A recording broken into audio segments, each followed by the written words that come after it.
नमस्कार दोस्तों, इस साल का अंतिम आईपीओ आ रहा है इंडोफार्म आईपीओ। क्या इस आईपीओ में हमें अप्लाई करना चाहिए कि नहीं करना चाहिए? क्या पैसा बनाने का एक और मौका है हमारे पास में? आइए दोस्तों, रिव्यू करते हैं इस वीडियो के अंदर। सबसे पहले बात कर लेते हैं कि आईपीओ का इश्यू साइज कितना है। तो 260 करोड़ का है, जिसमें से देखेंगे कि 184 करोड़ का फ्रेश इश्यू है लगभग, और ऑफर फॉर सेल के लिए है 75 करोड़ का। यानी हम बात कर सकते हैं 184 करोड़ जो भी जुटाए जाएंगे वो कंपनी के अंदर कामकाज के अंदर उपयोग किया जाएगा। बाकी 75 करोड़ कंपनी की जो प्रोमोटर्स हैं वो अपने फ़ायदे के लिए यूज करेंगे। अब हम लोग कंपनी के बारे में जान लेते हैं। Company tractor, pick and carry cranes और अदर फार्मिंग इक्विपमेंट बनाती है। कंपनी के जो ब्रांड्स हैं वो इंडोफार्म है, इंडो पावर है। दो ब्रांड है कंपनी के। Company Nepal, Syria, Sudan, Bangladesh, Myanmar आदि कंट्रीज़ के अंदर एक्सपोर्ट भी करती है। कंपनी के ट्रैक्टर्स के मैन्युफैक्चरिंग रेंज 16 एचपी से 110 एचपी है। साथ ही पिकअप एंड कैरी क्रेन के लिए ये रेंज 9 से 30 टन के लिए है। कंपनी 12,000 ट्रैक्टर्स और 1280 pickup and carry cranes production करने की क्षमता रखती है। कंपनी स्पेन कर रही है 1,27,840 स्क्वायर मीटर इंडस्ट्रियल लैंड, जहां पर वह machine shop, fabrication and assembly unit करेगी tractors, pick and carry cranes और अदर इक्विपमेंट के लिए। अब बात कर लेते हैं आईपीओ के बारे में। बात कर लेते हैं 31 दिसंबर 2024 से 2 जनवरी 2025 को इसकी आईपीओ डेट है। फेस वैल्यू 10 रुपये की है। प्राइस बैंड 204 से 215 रुपये की है। लॉट साइज 69 शेयर्स है। टोटल इश्यू साइज हम लोग बात कर चुके हैं, जहां 260.15 करोड़ का है। फ्रेश इश्यू के लिए 184.90 करोड़ है। ऑफर फॉर सेल के लिए 75.25 करोड़ है। इश्यू जो टाइप है बुक बिल्ड इश्यू टाइप है, और लिस्टिंग बीएसई और एनएसई दोनों पर होगी। बात कर लेते हैं इंडोफार्म इक्विपमेंट आईपीओ टाइमलाइन। अब इसमें देखिए जो इम्पोर्टेंट डेट है उसके बारे में जान लेते हैं। ओपन हो रहा है 31 दिसंबर से, यानी इस साल का लास्ट आईपीओ होगा, और क्लोजिंग डेट है 2 जनवरी को। बेसिस ऑफ अलॉटमेंट है 3 जनवरी को होने वाला है। इनिशिएशन ऑफ रिफंड है वो 6 जनवरी को हो जाएगा। क्रेडिट शेयर है वो 6 जनवरी को हो जाएंगे। लिस्टिंग डेट 7 जनवरी को रहेगी, और कट ऑफ टाइम है यूपीआई मैंडेट से वो 5 PM तक रहेगा। अब बात कर लेते हैं कि जो रिजर्वेशन है, शेयर रिजर्व किए गए हैं वो है QIB शेयर ऑफर्ड, वो 50% रहे हैं। रिटेलर्स के लिए 35% है, और NII के लिए 15% है।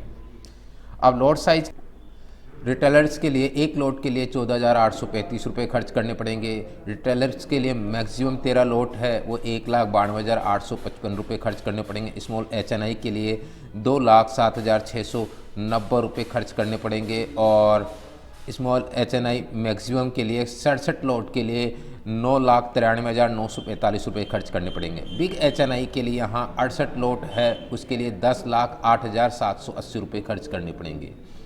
बात करते हैं यहाँ पर share holding patterns. Ranveer Singh Khaddawalia and Sunita Saini are the promoters of the company, और शेयर होल्डिंग पैटर्न्स यहाँ देख सकते हैं 93.45% है, जिसमें आईपीओ के बाद में यहाँ पर ये शेयर होल्डिंग पैटर्न 69.44% रह जाएगा।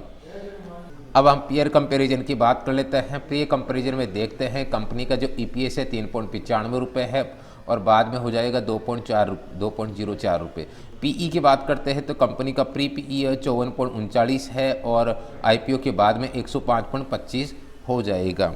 अगर अदर सेक्टर से हम लोग कंपैरिजन करते हैं तो PE देखिए यहाँ पर एक्सपोर्ट्स के लिए 36.79 है, और एक्शन कंस्ट्रक्शन इक्विपमेंट वाली कंपनी के लिए यहाँ 47.42 है। अगर हम लोग यहाँ से कंपैरिजन करते हैं तो इस कंपनी का जो PE रेशियो बहुत ज़्यादा है, यानी यह कह सकते हैं कंपनी हाई वैल्यूएशन पर लिस्ट होने वाली है।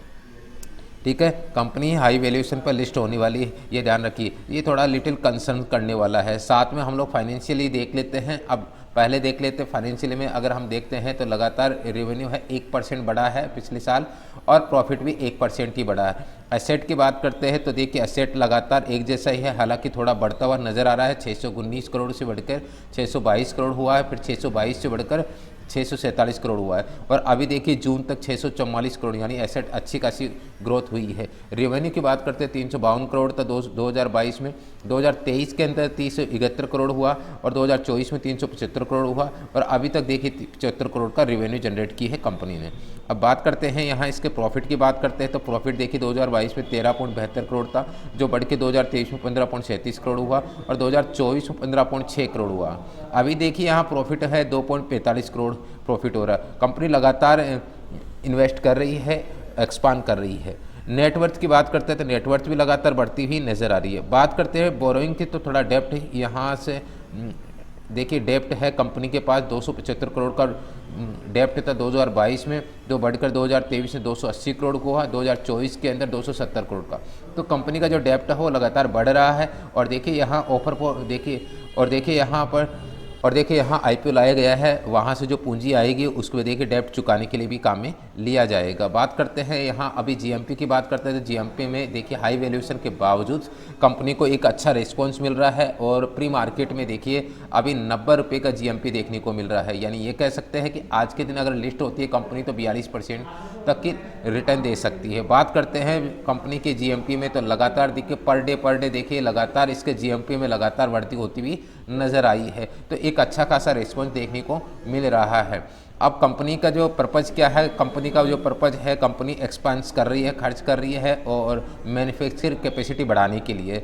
साथ में देखिए रीपेमेंट और प्रीपेमेंट के लिए भी कंपनी यहाँ खर्च करेगी, साथ में उधार चुकाने के लिए भी कंपनी खर्च करेगी, और further investments in NBFC subsidiary company, ठीक है, for financing the augmentation of the capital base to meet its future capital requirements. तो देखिए यहाँ पर इसके जो सब्सिडियरी कंपनी है उसमें फाइनेंस करने के लिए भी यहाँ पर यूज किया जाएगा पैसा का, जनरल कॉर्पोरेट पर्पज़ के लिए भी यहाँ ये पैसा यूज किया जाएगा। बात करते हैं कि हमें अप्लाई करना चाहिए कि नहीं करना चाहिए, तो सबसे इम्पोर्टेंट चीज़ ये है कि हाई वैल्यूएशन पर कंपनी हाई वैल्यूएशन पर आईपीओ आ रहा है, और दूसरी चीज़ देखिएगा इसका एबिटा रेशियो है जो 18.82, जो कि एक कंसर्न बताया जा रहा है, थोड़ा सा हाई बताया जा रहा है। साथ में देखिए अभी देखिए कंपनी एक्सपांड कर रही है, इसलिए इसके फाइनेंशियल भी इतनी अच्छे नहीं है, लेकिन अगर आप अप्लाई करना चाहते हैं तो लॉन्ग टर्म के लिए एक मॉडरेट पूंजी अप्लाई कर सकते हैं। लॉन्ग टर्म के लिए शेयर एक आपको अच्छा खासा रिस्पॉन्स दे सकता है। तो देखिए यहाँ पर अब हम क्वेश्चन आता है कि अप्लाई करना चाहिए कि नहीं करना चाहिए। तो सबसे इंपॉर्टेंट चीज़ कि शॉर्ट टर्म के लिए देखिए अभी अगर आप लोग जीएमपी देखते हैं एक अच्छा खासा रिस्पॉन्स मिल रहा है, तो मुझे लगता है कि यहाँ पर अभी तो अप्लाई करना चाहिए। लॉन्ग टर्म या मिड टर्म शॉर्ट टर्म के लिए देखिए अगर आपको लगता है तो देखिए ज़्यादा ग्रोथ इसमें अभी हाल फिलहाल में मिलेगी नहीं, लेकिन अगर आप आईपीओ में अप्लाई करते हैं तो आपको यहाँ से रिटर्न जरूर देखने को मिल जाएगा, क्योंकि अभी जीएमपी में एक अच्छा खासा मोमेंट हमें देखने को मिल रहा है। तो देखिए अगर आप लोग चाहते हैं कि भाई इंस्टेंटली हमें थोड़ा सा मुनाफा हो जाए तो यहाँ से आप अप्लाई कर सकते हैं। लॉन्ग टर्म के लिए भी कंपनी अच्छी बताई जा रही है, पर देखिए अभी हाई वैल्यूएशन है, इसलिए शॉर्ट टर्म में थोड़ी सी पैनिक कर सकती है। फिलहाल आप लोगों को क्या लगता है, क्या इस आईपीओ के अंदर आप लोगों को अप्लाई करना चाहिए कि नहीं करना चाहिए, जरूर कमेंट करके बताइए। वीडियो कैसा लगा जरूर कमेंट करके बताइएगा। Thank you so much.